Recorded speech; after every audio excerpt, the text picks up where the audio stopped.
Hello, I'm Paul Michelman, Director of Content for HarvardBusiness.org. The biggest challenge that I face at work is not managing my team, it's dealing with my boss and upper management. Any suggestions? Well, effectively influencing upper management is a critically important topic. And I notice this is important because it touches everyone. You don't have to be in a leadership role. It touches every employee in every company. You have to make a difference. A couple of guidelines. Now, the next thing I'm going to say is going to sound incredibly simple. It's amazing how few people ever existentially get this point. Every decision in the world is made on the basis of one variable. Who has the power to make the decision? Not who's pretty or right or good or fair. It's who has the power to make the decision. Think of the school child coming home. It's not fair. The teacher gave me a C. I deserved an A. Well, you didn't sell the teacher. The teacher had the power to make the decision. Grow up and live with it. This is the way life works. Now, as obvious as that sounds, it's amazing how few people ever get this. The first thing to do in effectively influencing up is think like a great salesperson. Think like a salesperson, and you have to realize it is not their responsibility to buy. It is your responsibility to sell. And when you start thinking like a salesperson, you get much more effective. Next, you sell to the higher level. You don't sell to your needs, you sell to their needs. So many people in organizations basically whine. Well, you need to give me this. Why? I need it. That's like a salesperson saying, you need to buy this. Why? Well, I want to collect my commission. Well, who cares? That's not their problem.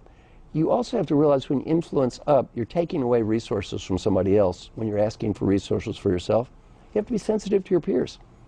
What am I doing to my peers when I'm asking for these resources for me? How is this going to influence them? Prepare for objections. Develop a cost-benefit analysis. Do your homework. Sell to the bigger needs of the business. Then when you go to influencing up, you may not win, but you're going to dramatically improve your odds on success. And finally, if you can't sell it, make peace. Sell what you can sell, make peace with what you can't sell.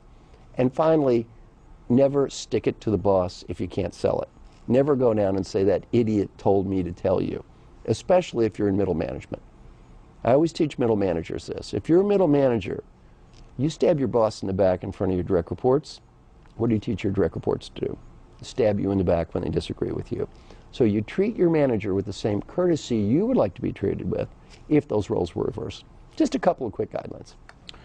So you said one thing that struck me. At the same time that you're trying to exert your influence, you said you also need to be cognizant of the needs of your peers and That's the fact right. that you may be taking resources away from them. It seems like a pretty delicate balance. It is a delicate balance. And very important, X is critically important to your peer. Y is minimally important to you. If you get Y, your peer loses X, be very sensitive about asking for Y. Because one day the roles are going to be reversed, and you're going to need your peer to help you. So it's important when we influence up not just to think about our management, also think about our peers. And by the way, let me expand this concept a little bit. Sometimes it isn't influencing up with just your boss. What I just talked about applies in any situation where you have to influence people without direct line authority. So if you don't have direct line authority, you have to sell. You may not want to sell. You may not feel the need to sell. If you want to make a difference, you have to sell because they don't have to buy.